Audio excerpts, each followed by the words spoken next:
domestically in Ethiopia, what are the biggest actors in terms of media? Let's start with media, just media. Who are the biggest media houses, and how is media in general controlled, I would say?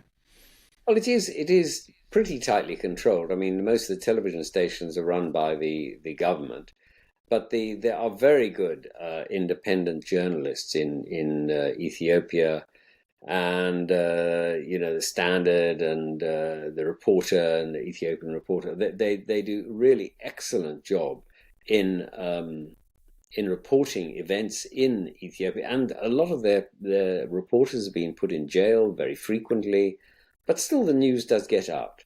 And in that, they are very different, for example, from neighboring Eritrea, which has absolutely nothing but government propaganda. There is not a single word that is spoken on any Eritrean media which could be considered independent. So people do know what's going on in Ethiopia, but in Eritrea, you have to find out by asking your neighbor. But does that word maybe come through over the border? Like what Yeah, of news course. sources from Ethiopia? Well, No, no, it I doesn't. mean, have you ever known a situation where people don't share information? And of course, now where we have, phones and WhatsApp and Skype and all the rest of it, people find ways of getting information across. And, I mean, Eritreans, for example, and Ethiopians don't, particularly the Highlanders, see themselves as this, not very different from each other. I mean, they're all Orthodox Christians mostly. I mean, there are, substantial numbers of lowland Eritreans who are Muslim and perhaps make up half the population. But it's the same as in Ethiopia. The Highlanders see themselves as really one people. They intermarry. They have done so for centuries and centuries. They all know each other. In terms of the next actor, corporations, what does Ethiopia export, or what, in general, what makes the major part of their GDP? Well, I mean, they have been big exporters of things down the years, of things like hides, some grains. Uh, they don't have major mineral exports really.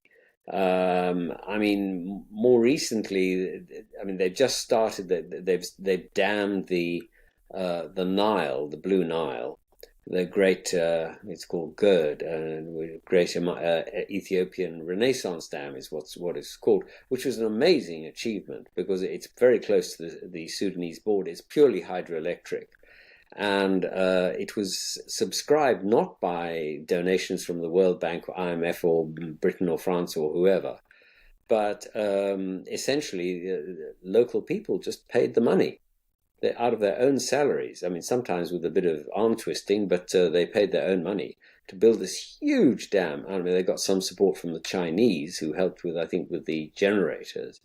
But it's their dam, and they're going to make a lot of money out of it by selling the electricity both inside Ethiopia, where people are going to be electrified where they didn't have it before, and also into Sudan, if Sudan quietens down a bit. This has all been very controversial because the Egyptians are worried that they only have the Nile as a source of water, and so they've been worried that they're going to lose their water supplies. But there is really little chance that'll happen because it's purely a hydroelectric scheme.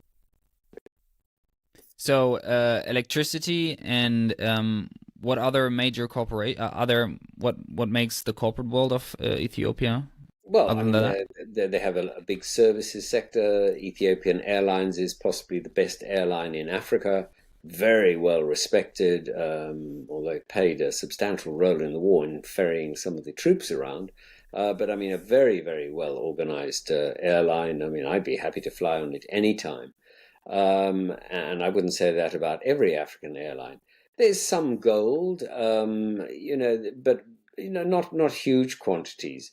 And then, of course, one of the big exports that they have, and also the Eritreans, is are their own citizens living abroad, the diaspora, who send back substantial sums of money to their family, and are very, very useful in supporting them both financially and politically.